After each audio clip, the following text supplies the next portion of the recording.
Fake talent ని ఎలా గుర్తించాలి, మాట్లాడే వాళ్ళని కాదు నిజంగా విలువ సృష్టించే వాళ్ళని ఎలా గుర్తించాలనేది ఇప్పుడు మనం మాట్లాడుకుందాం. ఇంటర్వ్యూలో అద్భుతంగా మాట్లాడతారు, రెజ్యూమ్ కూడా చాలా గొప్పగా ఉంది, కాన్ఫిడెన్స్ చూసి వెంటనే హైర్ చేశారు. కానీ 3 నెలల తర్వాత తెలిసింది టాలెంట్ కంటే టాకింగ్ ఎక్కువని. ప్రతి బిజినెస్ ఓనర్ జీవితంలో కనీసం ఒక్కసారైనా జరిగే తప్పిదే. అయితే ఫేక్ టాలెంట్ ని ఎలా గుర్తించాలి? హలో ఆల్, నేను మీ Nag, CEO of Suman TV business.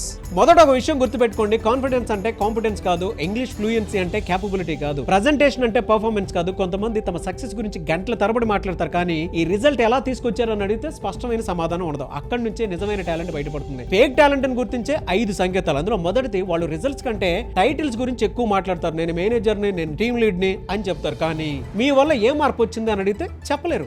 రెండోది, ప్రతి సక్సెస్ తమదే, ప్రతి ఫెయిల్యూర్ ఇతరులదే. నా వల్ల అన్ని జరిగాయి, ప్రాబ్లం వాళ్ళ వల్ల వచ్చిందని చెప్తారు. నిజమైన టాలెంట్ క్రెడిట్ పంచుకుంటుంది, రెస్పాన్సిబిలిటీ తీసుకుంటుంది. మూడోది, స్పెసిఫిక్ ఎగ్జాంపుల్స్ ఖచ్చితంగా ఉండవు. సేల్స్ పెంచానంటారు, అయితే ఎంత, ఎలా, ఎంత కాలంలో అని అడగండి. నిజమైన టాలెంట్ కి డేటా ఉంటుంది, ఫేక్ టాలెంట్ కి డ్రామా మాత్రమే ఉంటుంది. ఫోర్త్, క్వశ్చన్స్ అడగరు. నిజంగా నేర్చుకోవాలనుకునే వాళ్ళు కంపెనీ గురించి తెలుసుకుంటారు, టీం గురించి తెలుసుకుంటారు, ఛాలెంజెస్ గురించి అడుగుతారు. ఫేక్ టాలెంట్ మాత్రం శాలరీ, లీవ్, బెనిఫిట్స్ దగ్గరే ఆగిపోతుంది. ఫిఫ్త్, ఫీడ్బ్యాక్ తీసుకోలేరు. చిన్న సజెషన్ ఇచ్చినా ఈగో హర్ట్ అవుతుంది, డిఫెన్సివ్ గా మారతారు. నిజమైన టాలెంట్ ఫీడ్బ్యాక్ ని గ్రోత్ గా చూస్తుంది. మీకు రియల్ ఎగ్జాంపుల్ చెప్తాను. నెట్ఫ్లిక్స్ ఒక ప్రిన్సిపల్ ఖచ్చితంగా పాటిస్తుంది, brilliant jerks are not worth the cost. అంటే టాలెంట్ ఉన్న టీమును నాశనం చేసే ఆటిట్యూడ్ ఉంటే అది కంపెనీకి చాలా నష్టం. ఎందుకంటే ఒక టాక్సిక్ టాలెంట్ 10 మంచి ఎంప్లాయీస్ ని మోటివేషన్ తగ్గించగలదు. బాగా గుర్తుపెట్టుకోండి, నిజమైన టాలెంట్ మిమ్మల్ని ఇంప్రెస్ చేయడానికి ప్రయత్నించదు, వాల్యూ క్రియేట్ చేయడానికి మాత్రమే ప్రయత్నిస్తుంది. వాళ్ళు ఎక్కువగా మాట్లాడరు, వాళ్ళు రిజల్ట్స్ మాట్లాడతాయి. వాళ్ళు స్పాట్ లైట్ కోసం పరిగెత్తరు, బాధ్యత కోసం ముందుకు వస్తారు. కాబట్టి ప్రతి బిజినెస్ ఓనర్ ఎంప్లాయీని తీసుకునే ముందు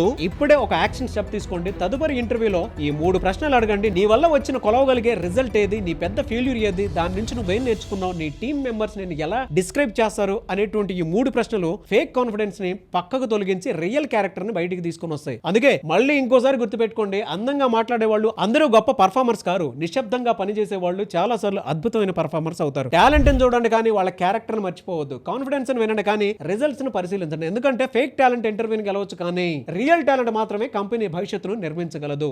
అవునా కాదా? ఎస్ అని అంటే కింద కామెంట్ బాక్స్ లో పోస్ట్ చేయండి. అండ్ మీరు కూడా మీ బిజినెస్ ని నెక్స్ట్ లెవెల్ కి తీసుకువెళ్ళాలి అనుకుంటే powerful business strategies, financial support ideas, marketing and branding support కోసం ఇప్పుడే సుమన్ టీవీ బిజినెస్ కమ్యూనిటీలో జాయిన్ అవ్వండి.